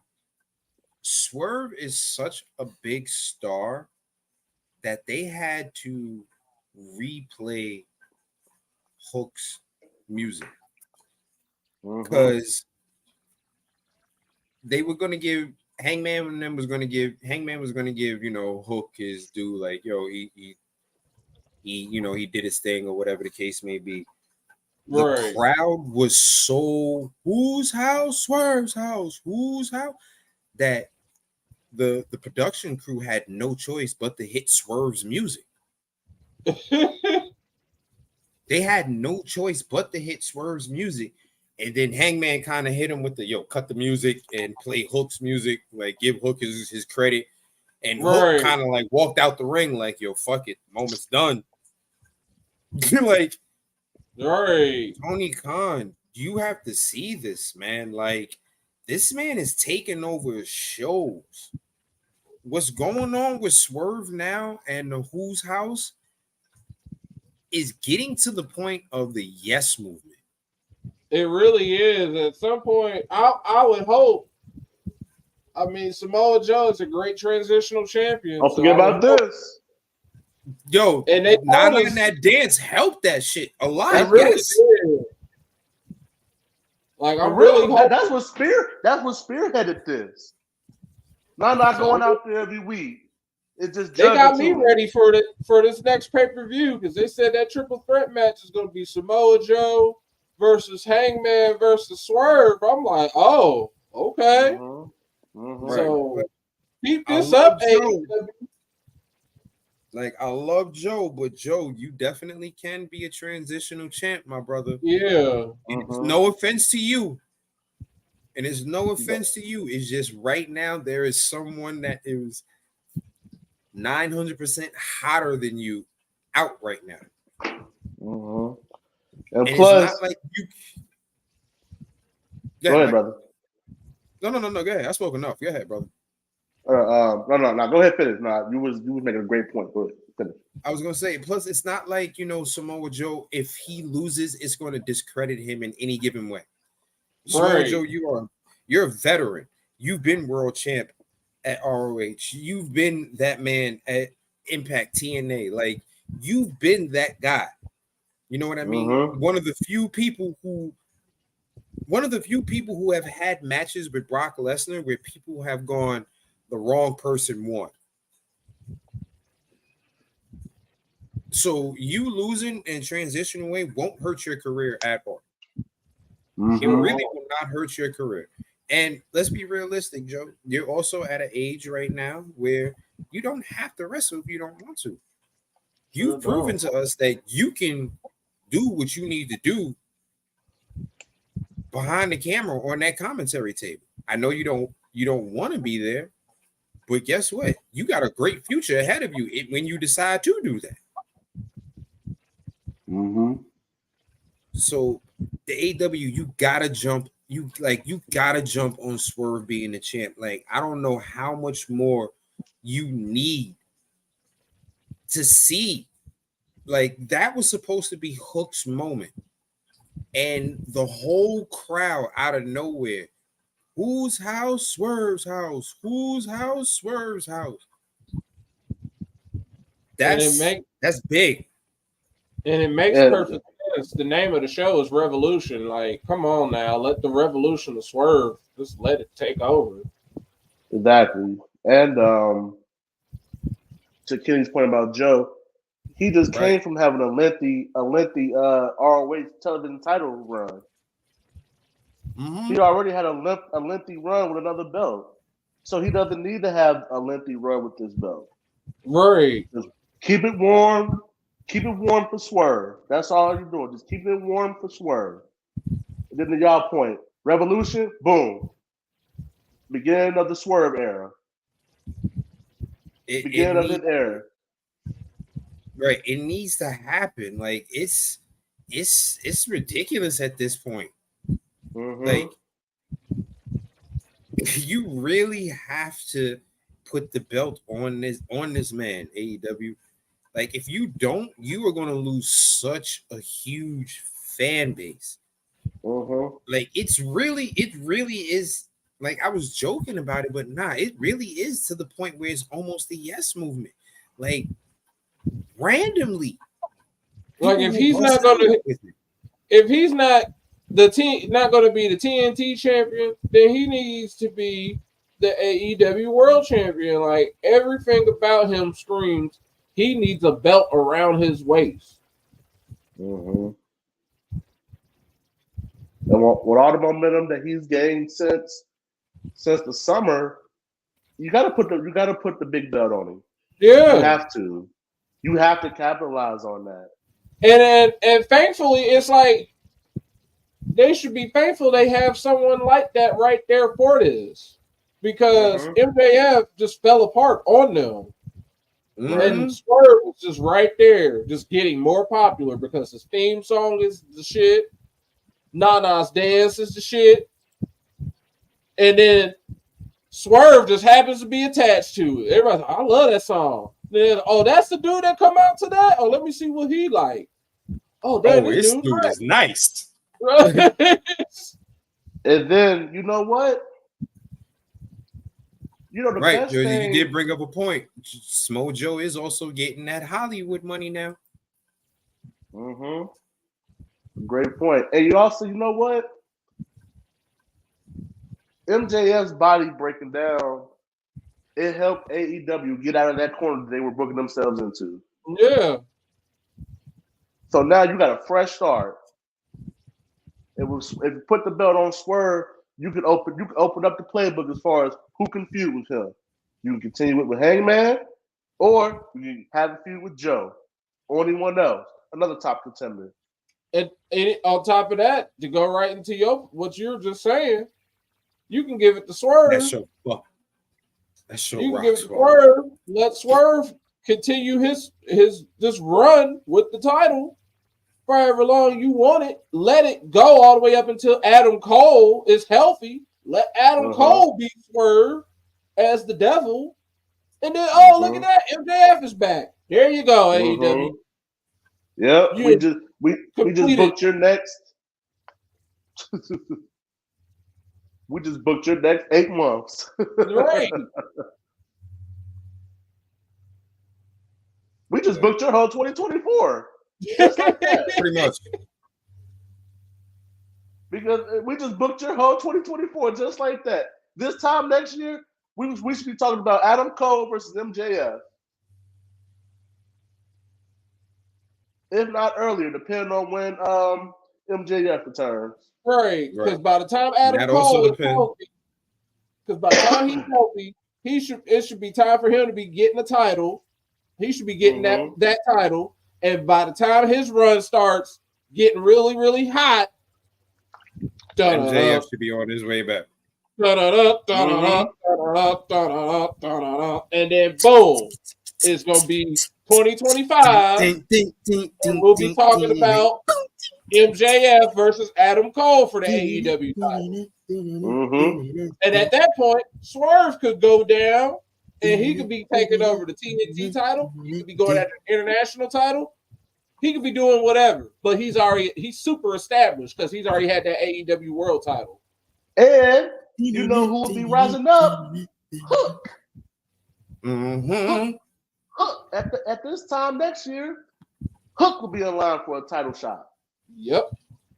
And we'll be ready for a title reign. Because best believe, within the next year, Hook, within the next 12 to 16 months, Hook gonna have that belt. Within the next 5 months, Hook should either be the international or the TNT champion. Yeah, he's gonna get rid of that FTW belt eventually. Yep. Within the next 5 months, Hook should be one of those two things.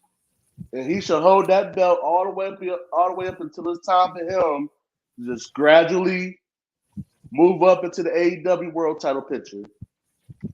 You know who should be the FTW champion right now? Because it'll go with the little persona and character that he's doing or trying to portray. Give that shit to Wardlow.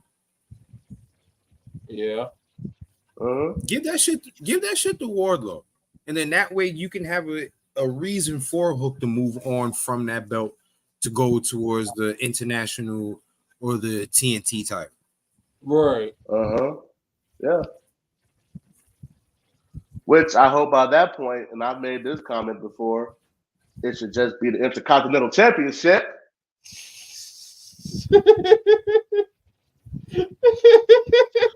Jesus Christ. Tony Khan, please put your ego to the side. It's okay to have an Intercontinental title. It's okay, Tony Khan. Here's the thing. I'm sitting there thinking about it. I'm like, damn. They like copying off of New Japan so much with so many belts. Yo, back in the day, like old NWA, man, they had like 50, 1,100 belts, man. That's why we got the North America title. Like the old NWA, like back in the day with the Road Warriors and the Midnight Express and shit was in there, man. Yo, they had a 6-man US title. Yeah. That wasn't even the main 6-man title. Wow. They had a 6-man title and a 6-man U.S. title. That's how I always look at AEW because it's like, especially now that they have ROH, because it's like, all right, you have the AEW Trios title, but you also have the ROH 6-man title. So like, and the thing about it is, the funny thing is, the trio champions are the Acclaim, and the 6-mans is the Bang Bang Gang. Right. That's why it makes even more sense for them to make that whole fucking little faction Bang Bang Scissor Gang. Everybody got gold. Well, I don't know about y'all, but I think we covered everything. Yeah, I think we covered great wrestling. We got SmackDown coming up. All that's going to be is a contract signing. Roman showing up. Somebody going to get beat up. Somebody probably going to go through the table. And I'm happy for TNA. Like I said, like watching Hard to Kill this past weekend. I'm sold. I'm back to watching it. I'm back to watching it every week. Right. And like I said in the chat, like I said in the comments, this is the perfect time to have rebranded themselves back to TNA. Mm-hmm. It's the perfect time, but also it's the perfect time. But motherfucking TNA, get on a goddamn station that everybody got. I am tired. I spent the first 30 minutes. Yes, predictions next week for the Rumble. I spent the first 30 minutes of TNA searching for a good illegal stream so I can watch y'all, because y'all are no longer carried on Verizon, because Verizon doesn't carry access. Get on a channel that everybody has so everybody can enjoy the product that you are putting out, TNA, because you're putting out some shit that people need to see, man. But you know what, Kenny? That's always been a TNA trait. They can't get everything right. They have to get something has to be wrong. Something has to be wait, Cookies. Cookies, who's your team? Right. Cookies, who's your team? Before we move on in this conversation, who is your team? Right. And it better not be anything with a blue fucking star. Uh-huh. I bet you. Eagles. Yeah, they got baked. Bang Bang 49 again. You heard? All day. Yeah, my man. Listen to that. We'll be back next year. 49. Bang Bang 49 again. Check me out. Black Santa 49 again. That was the Christmas. You heard? The Titans will not be back next year. We will be ass. The Bengals will be back full day, all day. But Jersey, listen, I've been a fan since the 80s. I ain't a new fan. I've been a fan. I was a fan when we were 3 and 13. Okay. The Bills. You know what? I'll say one thing. The Bills are the only true New York team. Yeah, I said it. Yeah, I'm from NYC and I said it. The Bills are the only true New York team. Because you know why? Your stadium is in Jersey. Now that I said that. Yeah. That is true. Now that I said that. They definitely double dipping. They got the New York name and the damn stadiums in Jersey. Double dipping ass franchises. Double dipping ass franchise. Listen, Cookies. It's some black. There's some black women. My cousin. Cookies. My aunt was one. I went to school in Buffalo. I don't know if you ever been to Buffalo. Buffalo ghetto and hood, my brother. Buffalo is the down south up north. Okay, Buffalo literally is the country version of New York City, of New York. Right. And it is full of us niggas there. And they all Bills fans. Okay. They just not the ones going to the table. Right. They just ain't the ones that got the tickets to the games. All I'm gonna say is, unless they dating the white guy, then they got the tickets. Right. All I'm gonna say is I hope it ends in a tie so both teams get eliminated. That's all I'm gonna say about that game. See, this is why. Batty hates my. But yeah, Right. like I was saying, I'm happy for Impact. You know, I'm happy for them rebrand themselves back to TNA. Man, it's gonna be another great year of wrestling for them and AEW. Hey man, you're cooking right now. You got something. This whole swerve movement, you're cooking right now. And to y'all point earlier, Dynamite was, at least from what I watched, was very fucking good. That was a good fucking show. So, hey, don't fuck it up, AEW. Like, if people think, I know we got people in our group that think that, we don't like AEW. Listen, we all like AEW. We do. We have all grown to like AEW. We genuinely do. Like, we genuinely like AEW. Like, to be honest, I watch more AEW than I do WWE content.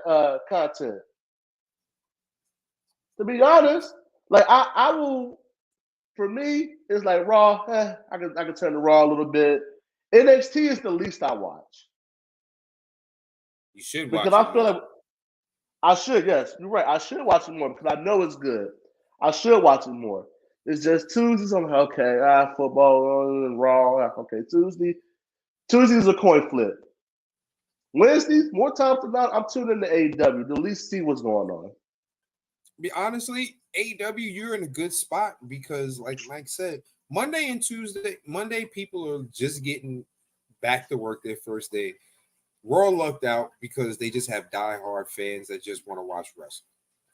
But most people on a Monday after a weekend, they're not really watching nothing. If it's not football, they're just happy that Monday is over. They just relaxing, probably go to sleep early.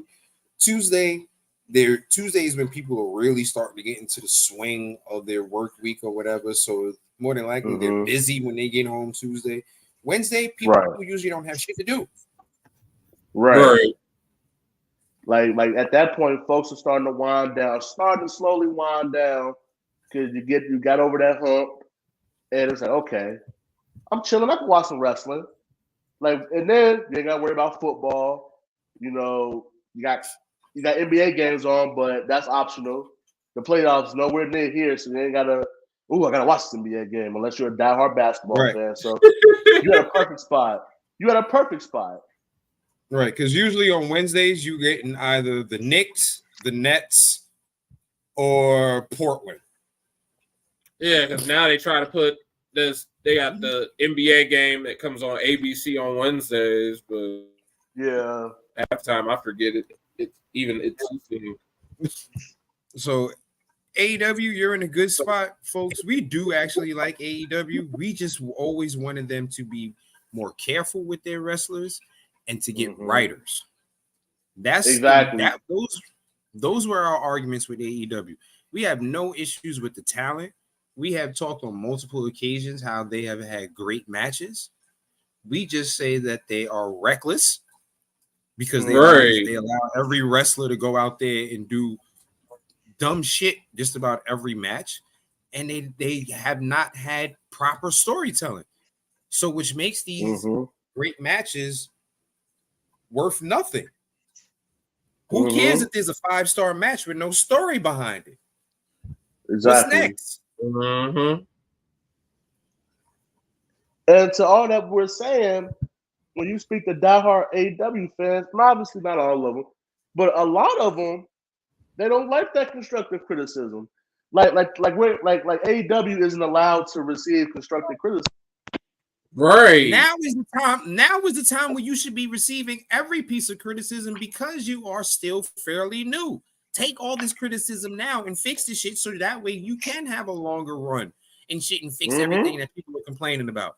Don't wait till 20 years in like WWE did to start fixing shit. You're still new. Fix it now. Take this criticism that people are giving you and fix it now so that way later on, if there's an issue, it's something minor. Because the criticism that you're getting right now is major criticism because this can affect and will affect your company. Not having good writers, letting your wrestlers go out there and do crazy shit where they're injured all the time. This is going to affect your company on every level. And y'all don't have any excuse for the simple fact is your pockets are unlimited. Your pockets are unlimited. So you have all the money in the world to buy the necessary resources that you need. Come on now. Look at what TNA has been able to do for 20 years. And they don't have near the pocketbook that you guys have. Mm-hmm. And they somehow were able to have its rise, have its downfall, be able to bring that company back up from the dead and put it back on the rise now. And it's going to stay that way, especially with people like Scott D'Amore in charge.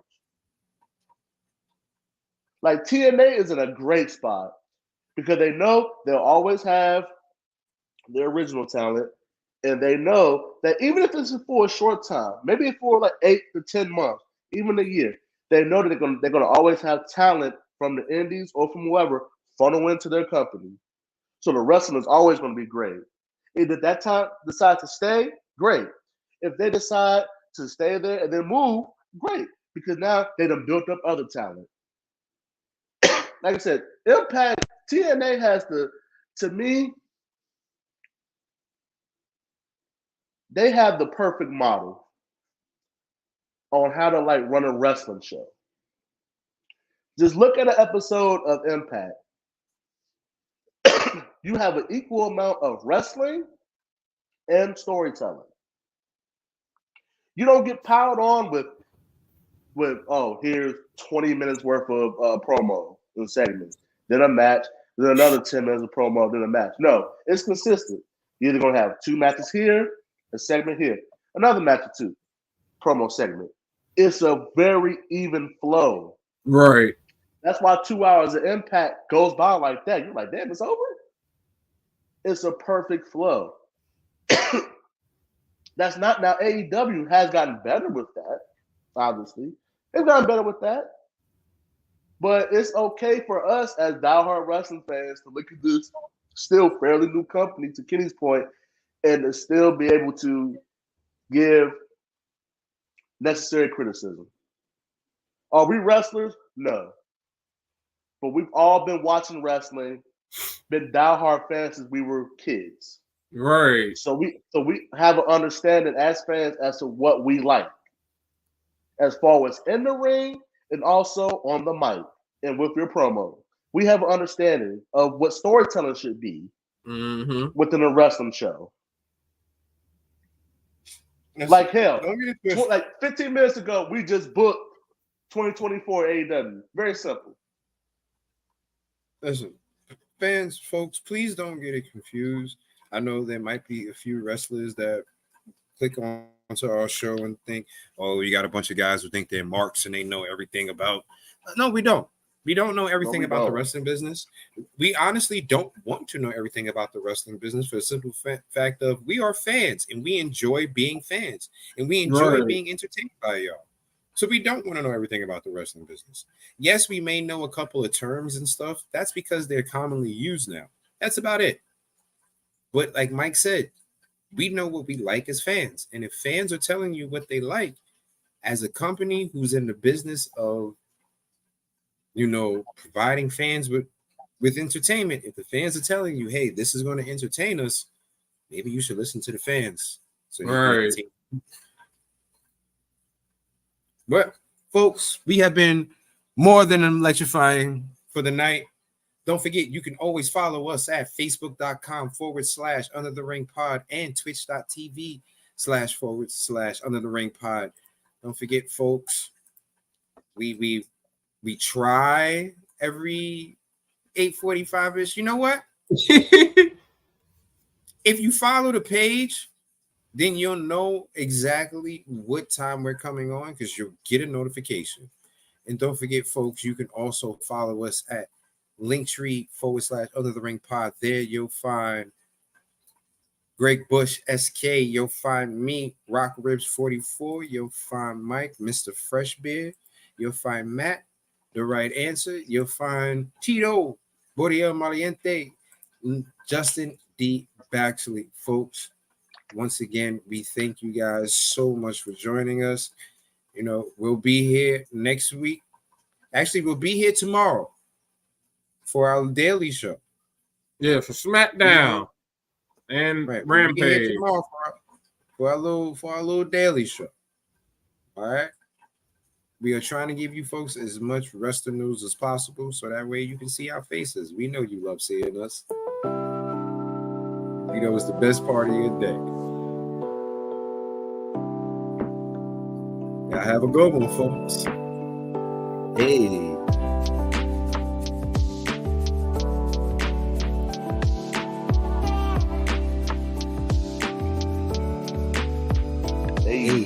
Hey, do the dog.